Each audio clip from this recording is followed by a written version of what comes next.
తెలంగాణ రాష్ట్రంలో మున్సిపల్ ఎన్నికల నామినేషన్ ప్రక్రియ సందడి కొనసాగుతోంది. నామినేషన్ ప్రక్రియలో చివరి రోజు అయినటువంటి 3వ రోజు పెద్ద ఎత్తున అన్ని పార్టీల అభ్యర్థులు, స్వతంత్ర అభ్యర్థులు ర్యాలీగా బయలుదేరి బల ప్రదర్శనతో నామినేషన్లు దాఖలు చేస్తున్నారు. ఇందులో భాగంగా యాదాద్రి భువనగిరి జిల్లా చౌటుప్పల్ మున్సిపాలిటీలో లక్కారం గ్రామం 8వ వార్డుకు సంబంధించిన కాంగ్రెస్ పార్టీ అభ్యర్థి బద్రి గాలయ్య గారు లక్కారం గ్రామ స్థానిక అమ్మవారి ఆలయంలో పూజలు నిర్వహించి మున్సిపల్ కార్యాలయం వరకు భారీ బల ప్రదర్శనతో ర్యాలీగా డీజే చప్పులతో బయలుదేరి నామినేషన్ దాఖలు చేయడం జరిగింది.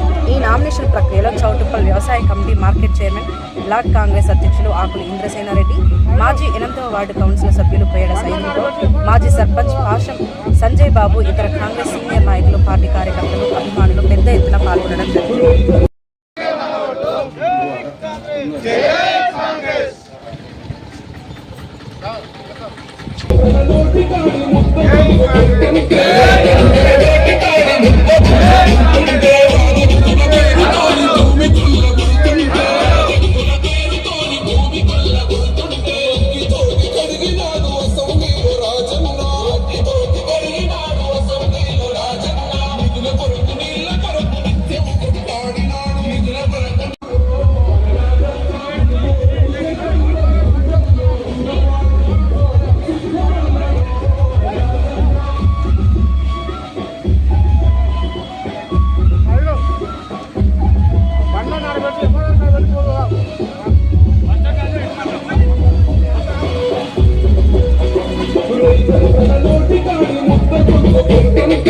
Thank you.